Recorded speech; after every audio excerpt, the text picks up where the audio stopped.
Although the post-colonial state has expanded the space for democracy, citizens' involvement into some aspects of decision making through elections or through participating into electoral processes, through petitioning to their representatives in the assembly, through highlighting their voices through the media.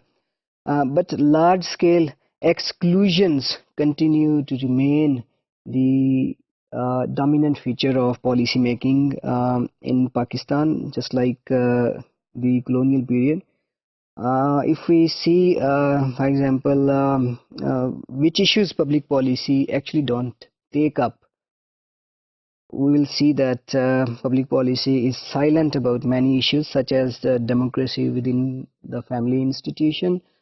This was also a feature of the colonial policy making, that it won't intrude into the private lives of the people, private lives of families. But if we are talking about democracy or expanding democracy, we must attend to these issues such as democratizing our families, democratizing relationship among family members. If we look at other exclusions, policy making continue to exclude the issues of the poorest people, such as gypsies, minorities, and tribal people. It's very difficult to raise voices for gypsies in Pakistan. There are many gypsy communities in Pakistan. Now they are citizens of Pakistan.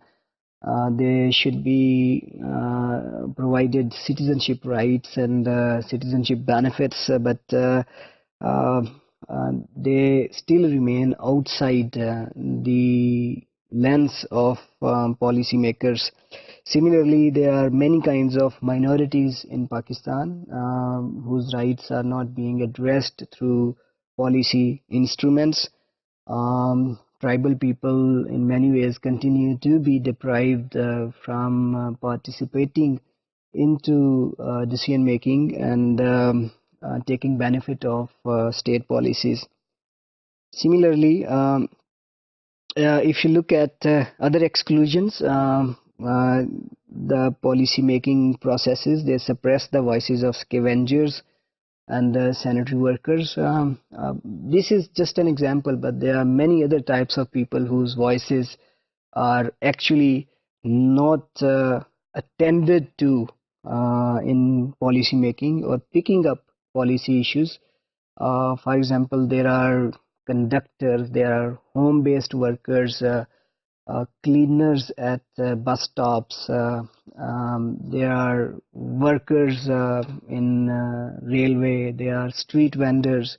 There are vendors in the buses whose rights are very, very important to attend to, but they remain excluded from policy making debates on human rights, equality, democracy issues.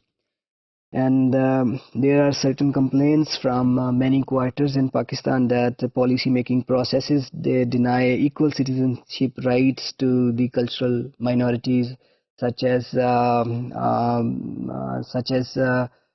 transgender people and other cultural minorities, uh, keeping many people excluded from the policy making processes was the main feature of colonial policy making, and perhaps it was adopted by the colonial state to keep people at a distance from its processes and to make it easier for itself to dominate people's lives.